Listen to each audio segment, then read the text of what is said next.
Assalamualaikum warahmatullahi wabarakatuh, anak-anakku sekalian. Pada pertemuan kali ini, kita akan membahas tentang materi di semester 2 bab pertama, yaitu tentang perdagangan internasional. Sebelum itu, kita harus mengetahui yang namanya sejarah perdagangan internasional.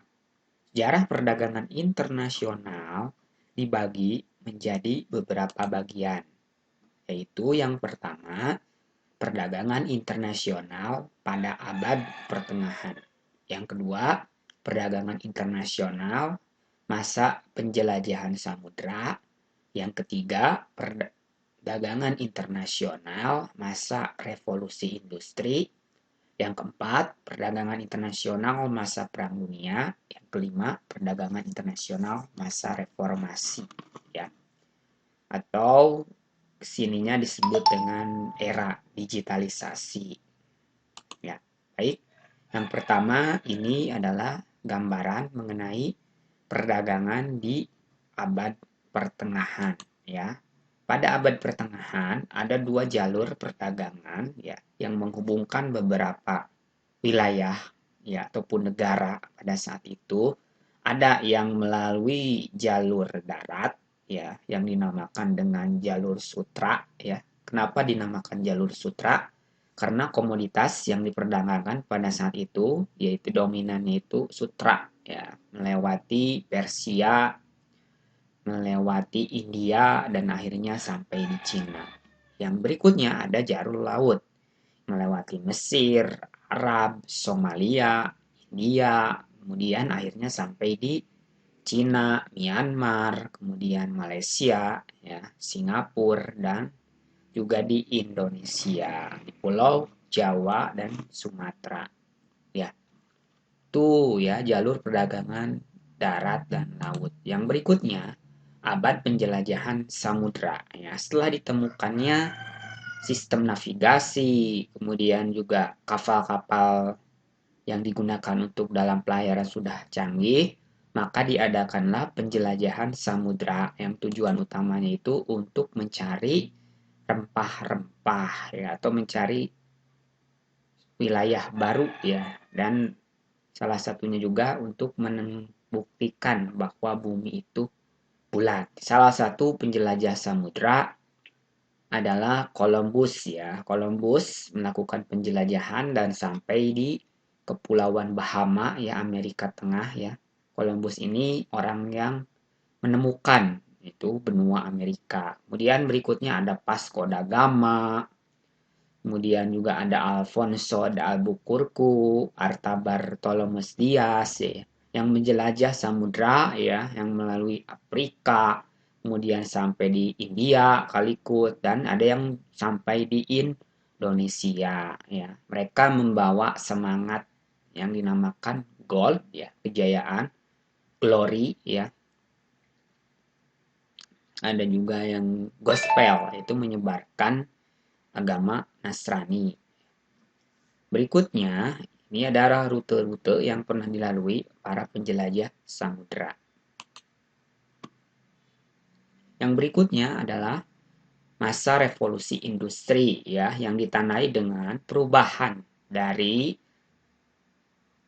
yang dulunya menggunakan teknologi tradisional menjadi menggunakan mesin sehingga banyak dibangun pabrik-pabrik. Revolusi industri ini pertama kali terjadi di kota London, Inggris ya. Di sana awal terjadi perubahan manusia yang tadinya secara tradisional menjadi menggunakan mesin.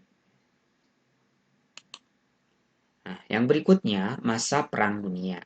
Ya, kita tahu bahwa beberapa perang dunia ini terjadi atau meletus ya, Perang Dunia I dan Perang Dunia Kedua yang menelan banyak korban. Pada saat itu Perang Dunia, perdagangan internasional itu mengalami penurunan ya karena setiap negara berfokus pada keamanan ataupun juga penyerangan terhadap negara lain gitu ya. Jadi perdagangan internasional menjadi lesu atau terganggu pada saat Perang Dunia. Yang berikutnya di era digital ya. Pada saat ini memasuki perdagangan internasional di era digital, di mana dengan kemajuan ilmu pengetahuan dan teknologi, segala sesuatu yang berkaitan dengan perdagangan menjadi sangat mudah, praktis dan efisien dilakukan ya. Berikutnya adalah pengertian perdagangan internasional. Perdagangan internasional adalah perdagangan yang dilakukan oleh penduduk suatu negara dengan penduduk negara lain atas dasar kesepakatan bersama. Penduduk yang dimaksud bisa antar individu dengan individu, individu dengan negara lain, ataupun juga antar negara dengan negara. Ini bisa terjadi. Yang berikutnya, teori-teori perdagangan internasional itu yang pertama adalah teori keunggulan mutlak ya, yang digagas oleh Adam Smith ya. Atau yang ini yang dikenal dengan absolute advantage theory ya. Jadi dikatakan bahwa suatu negara disebut memiliki keunggulan mutlak dari negara lain jika negara tersebut mampu memproduksi barang atau jasa yang tidak dapat diproduksi oleh negara lain. Seperti itu ya. Keunggulan mutlak ya. Contohnya Arab Saudi ya. Mereka itu penghasil minyak bumi ya, salah satu negara penghasil minyak bumi yang terbesar di dunia. Yang berikutnya teori-teori perdagangan internasional. Teori keunggulan komparatif ya, yang digagas oleh David Ricardo ya, atau dinamakan comparative advance theory. Perdagangan internasional terjadi bila ada perbedaan keunggulan komparatif antar negara. Keunggulan komparatif akan tercapai jika suatu negara mampu memproduksi barang dan jasa lebih banyak dengan biaya yang lebih murah daripada negara lainnya. Ya. Banyak ya persaingan, salah satunya smartphone gitu ya, antara misalkan Cina mungkin dengan negara lainnya, di mana produk-produk Cina itu membanjiri pasar-pasar internasional termasuk Indonesia ya, dengan harga yang murah dibandingkan dengan negara-negara yang lainnya. Nah, yang berikutnya bentuk-bentuk perdagangan internasional. Ada beberapa bentuk. Yang pertama itu perdagangan bilateral. Ya, dua. Yaitu perdagangan yang dilakukan oleh dua negara. Contohnya antara Indonesia dan Jepang, kemudian antara Australia dan Amerika. Yang kedua itu perdagangan regional. Adalah negara perdagangan yang dilakukan oleh negara-negara yang berada dalam satu kawasan. Contohnya di Asia Tenggara ada yang dinamakan dengan ASEAN ya, di mana itu misalkan Indonesia dengan Thailand itu ya, karena sama-sama negara ASEAN, Indonesia dengan Malaysia, kemudian Thailand dengan Filipina ya, karena masih dalam satu kawasan ASEAN, Asia Tenggara. Yang berikutnya di Eropa juga ada yang namakan Masyarakat Ekonomi Eropa atau MEE. Misalkan antara negara Jerman dan Italia. Yang berikutnya perdagangan multilateral atau yang melibatkan banyak negara. Ya, contohnya antara Indonesia, Amerika, Australia. Misalkan yang lain Indonesia, kemudian Arab Saudi, kemudian Jerman. Nah, jadi yang melibatkan lebih dari dua negara. Itu banyak negara. Itu perdagangan multilateral. Yang berikutnya, jenis-jenis perdagangan internasional bisa dibagi menjadi beberapa ya. Yang pertama ada yang dinamakan dengan ekspor. Ekspor adalah kegiatan menjual barang atau jasa keluar negeri. Yang kedua impor. Impor adalah suatu kegiatan membeli barang dari luar negeri ya. Kemudian ada barter. Barter itu berarti tukar menukar antara barang dengan barang. Ya, ini pernah terjadi ya di Indonesia pada zaman kerajaan di Indonesia, itu sistemnya masih barter. Kemudian ada konsinyasi. yaitu kegiatan perdagangan barang atau jasa yang melalui perantara. Yang berikutnya ada border crossing, yaitu perdagangan yang terjadi antar negara yang saling berbatasan dan berdasarkan perjanjian tertentu. Contohnya antara Malaysia dan Thailand, di mana itu berada dalam satu daratan, ya, itu daratan Asia, ya, Asia, nah, di mana sudah terjadi ya kesepakatan perdagangan ya yang bisa melintas ya. Kemudian yang berikutnya ada sea border crossing ya. Sea border crossing itu perdagangan yang dilakukan oleh negara yang berbatasan dengan laut ya, dengan persetujuan tertentu. Misalkan nah antara Indonesia kemudian dengan Filipina, nah itu melewati laut ya. Sehingga terjadilah perdagangan yang dilakukan melintasi batas wilayah laut. Kemudian Indonesia dengan Thailand bisa, kemudian Indonesia dengan Australia, yaitu melintasi laut ya. Berikutnya overland border crossing, yaitu sistem perdagangan yang dilakukan oleh negara-negara yang memiliki batas negara daratan dan dilakukan atas kesepakatan ya. Daratan misalkan Indonesia dengan Timor Timur ya, di mana Timor Timur itu berbatasan dengan provinsi Nusa Tenggara ya di Indonesia, Nusa Tenggara Timur ya. Jadi perdagangan itu bisa dilakukan masih dalam satu daratan. Yang berikutnya adalah faktor-faktor pendorong perdagangan internasional. Ya, kenapa terjadi perdagangan internasional? Ya, faktor-faktornya yang pertama, perbedaan sumber daya alam. Setiap negara pasti memiliki sumber daya alam yang berbeda-beda antara negara satu dan negara yang lainnya. Hal ini memicu perdagangan internasional. Yang kedua, penghematan biaya produksi atau efisiensi. Yang ketiga, untuk memenuhi kebutuhan barang dan jasa dalam negeri. Misalkan di Indonesia ini terjadi kelangkaan dari cabai atau bawang merah, bawang putih, maka bisa impor dari negara-negara lain supaya ya kebutuhan dalam negeri tetap terpenuhi. Yang kedua, yang empat, keinginan memperoleh keuntungan dan meningkatkan pendapatan negara ya, dalam bentuk devisa. Yang berikutnya, adanya perbedaan kemampuan penguasaan ilmu pengetahuan dan teknologi ya. Contohnya Jepang yang memiliki kemampuan bidang ilmu pengetahuan dan teknologi dalam bidang contohnya kendaraan, baik itu roda 2 ataupun roda 4 ya, sehingga banyak kendaraan-kendaraan di Indonesia itu berasal dari Jepang ya, terutama sepeda motor, mobil gitu. Berikutnya, faktor pendorong perdagangan internasional yang keenam adalah adanya kelebihan produk yang dibuat di suatu negara. Yang ketujuh, keinginan membuka kerjasama, yaitu baik hubungan politik dan dukungan dari negara lain.